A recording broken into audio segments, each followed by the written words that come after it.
சகிப்புத்தன்மையின்மை, விலைவாசி உயர்வு உள்ளிட்ட விவகாரங்களை நாடாளுமன்றத்தில் எழுப்பி அரசுக்கு நெருக்கடி கொடுக்க காங்கிரஸ் திட்டமிட்டுள்ள நிலையில் அக்கட்சியின் தலைவர் சோனியா காந்தி மற்றும் மூத்த தலைவர் மன்மோகன் சிங் ஆகியோருக்கு பிரதமர் நரேந்திர மோடி அழைப்பு விடுத்திருக்கிறார். இதுபற்றி நமது டெல்லி செய்தியாளர் கணபதியிடம் கேட்கலாம். கணபதி, மோடி அழைப்பு விடுத்திருப்பதனுடைய முக்கியத்துவம் என்ன? நிச்சயமாக, அதாவது நரேந்திர மோடி அரசு தொடர்ந்து முயற்சி செய்து வருவது ஜிஎஸ்டி மசோதாவுக்கு எப்படியாவது நாடாளுமன்றத்தின் ஒப்புதலை பெற்று அதை சட்டமாக கொண்டு வர வேண்டும் என்று.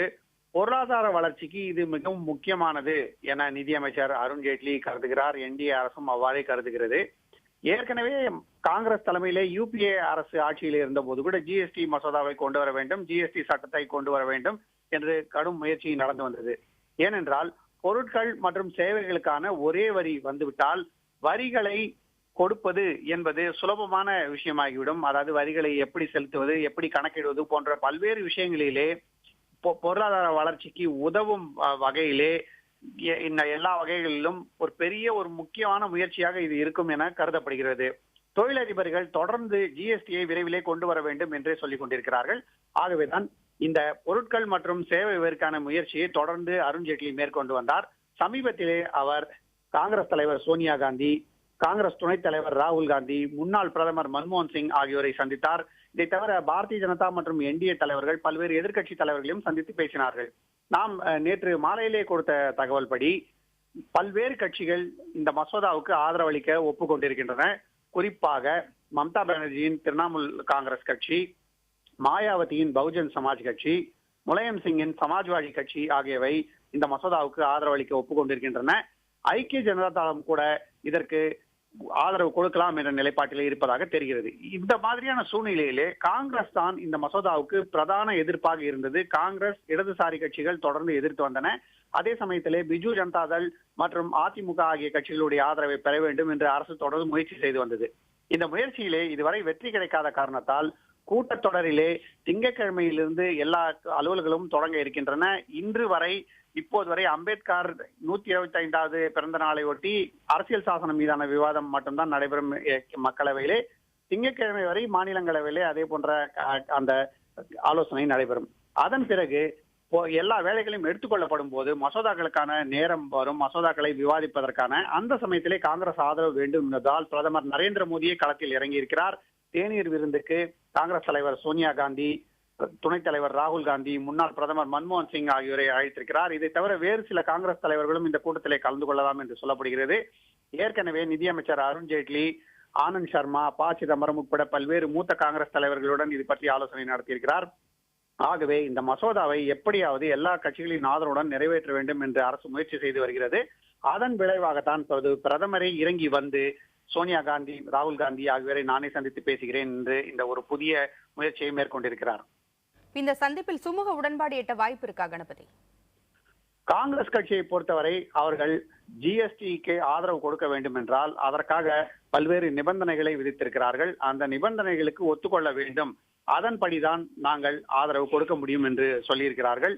இதிலே குறிப்பாக காங்கிரஸ் ஆட்சியிலே இருக்கும் மாநிலங்கள், அதாவது கர்நாடகா, கேரளா, அஸ்ஸாம் ஆகிய மாநிலங்களின் நலன் பாதிக்கப்படக்கூடாது என்பது ஒரு முக்கிய நிபந்தனையாக இருக்கிறது. ஆகவே இந்த மசோதாவை அமலுக்கு கொண்டு வந்தால் அதில் உற்பத்தி செய்யும் மாநிலங்களுக்கு ஒரு விதமான பலன் இருக்கும். அதிகமாக பொருட்களை உபயோகிக்கும் மாநிலங்களுக்கு, அதாவது கன்சியூமிங் ஸ்டேட்ஸ் என்று சொல்வார்கள், அப்படிப்பட்ட மாநிலங்களுக்கு வேறு வகையான தாக்கம் இருக்கும்.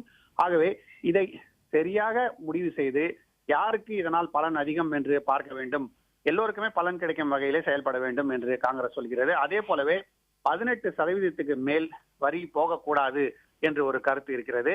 ஆனால் 24% வரை வரிக்கான அனுமதியை பெற்றுக்கொள்ள வேண்டும். ஆனால் தேவைப்படும் போது வரியை குறைத்தே வைத்துக் கொள்ளலாம் என்றும் இன்னொரு கருத்து இருக்கிறது. இந்த விஷயங்களை எல்லாம் முடிவு செய்ய வேண்டும். காங்கிரஸ் கட்சி இந்த விஷயங்களிலே எதை விட்டுக் கொடுக்கிறது, எந்த விஷயங்களிலே நிலையாக இருக்கிறது என்பதே இந்த பேச்சுவார்த்தையின் முடிவுக்கு முக்கியமானதாக இருக்கும். ஏனென்றால் இந்த மசோதா அரசை பொறுத்தவரை முக்கியமான மசோதா. ஆனால் அரசியலுக்கு அப்பாற்பட்டு நாட்டின் பொருளாதார வளர்ச்சிக்கு இந்த மசோதா தேவை.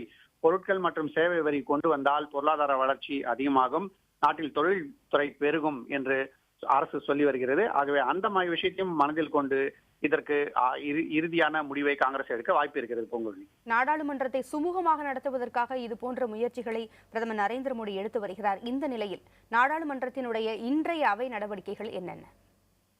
இன்றைக்கு மாநிலங்களவையிலே அரசியல் சாசனம் மீதான விவாதம் தொடங்குகிறது. நேற்றே தொடங்குவதாக இருந்தது. நாகாலாந்தை சேர்ந்த மாநிலங்களவை உறுப்பினர் நேற்று காலையிலே திடீரென மரணமடைந்த காரணத்தால் நேற்று மாநிலங்களவை நாள் முழுவதுக்கும் ஒத்திவைக்கப்பட்டது. அவையிலே நடவடிக்கைகள் எதுவும் நடக்கவில்லை. இன்று புதுச்சேரியை சேர்ந்த அதிமுக உறுப்பினர் கோகுலகிருஷ்ணன் பதவியேற்கிறார். அவர் அக்டோபர் மாதத்திலே தேர்ந்தெடுக்கப்பட்டார். அதன் பிறகு தற்போது இந்த கூட்டத்தொடர் நடப்பதால் இன்று அவர் பதவியேற்றுக் கொள்கிறார். மக்களவையை பொறுத்தவரை நேற்று தொடங்கிய அரசியல் சாசனம் மீதான விவாதம் இன்று தொடர்கிறது. இன்று பிரதமர் நரேந்திர மோடியே இன்று மக்களவையிலே இது பற்றி பேசுவார் என்ற எதிர்பார்ப்பு இருக்கிறது. ஏனென்றால் பிரதமர் இந்த அவையிலே கட்டாயம் பேச வேண்டும் என்ற கோரிக்கையை எதிர்க்கட்சிகளும் வைத்திருக்கின்றன. சகிப்புத்தன்மை, மதச்சார்பற்ற தன்மை போன்ற பல்வேறு விஷயங்கள் குறித்து அரசின் கருத்து என்ன என்பதை விளக்க வேண்டும். அதே போலவே ஜாதி அடிப்படையிலே இடஒதுக்கீடு செய்வதிலே எந்த விதமான மாற்றமும் இருக்காது என்ற ஒரு உறுதிமொழியும் அவர் கொடுக்க வேண்டும் என்று எதிர்க்கட்சிகள் வலியுறுத்தி வருகின்றன. ஆகவே பிரதமர் நரேந்திர மோடி இன்று மக்களவையிலே என்ன பேசுவார் என்பது மிகவும் ஆவலுடன் எதிர்பார்க்கப்படுகிறது. அதே போலவே மாநிலங்களவையிலே இன்று இந்த விவாதம் தொடங்கும் போது நிதியமைச்சர் அருண்ஜேட்லி விவாதத்தை தொடங்கி வைப்பார். அதன் பிறகு காங்கிரஸ் கட்சி சார்பிலே மூத்த தலைவரான குலாம் நபி ஆசாத் பேசுவார். பின்னர் பிற கட்சிகளை சேர்ந்த தலைவர்கள் பேசுவார்கள் என்ற எதிர்பார்ப்பு இருக்கிறது. ஆகவே இரண்டு அவைகளிலுமே இன்று அரசியல் சாசனம் பற்றிய விவாதமே நடக்கும். அது தவிர இன்று மக்களவையிலே புதிதாக தேர்ந்தெடுக்கப்பட்ட காங்கிரஸ் உறுப்பினரான பூரியா பொறுப்பேற்றுக் கொள்கிறார். சமீபத்திலே மத்திய பிரதேசத்திலே ரத்லாம் தொகுதியில் இருந்து அவர் தேர்ந்தெடுக்கப்பட்டார். அவர் இன்று பதவியேற்று தனது பொறுப்புகளை இன்று முதல் ஏற்று வேலைகளை தொடங்குவார்.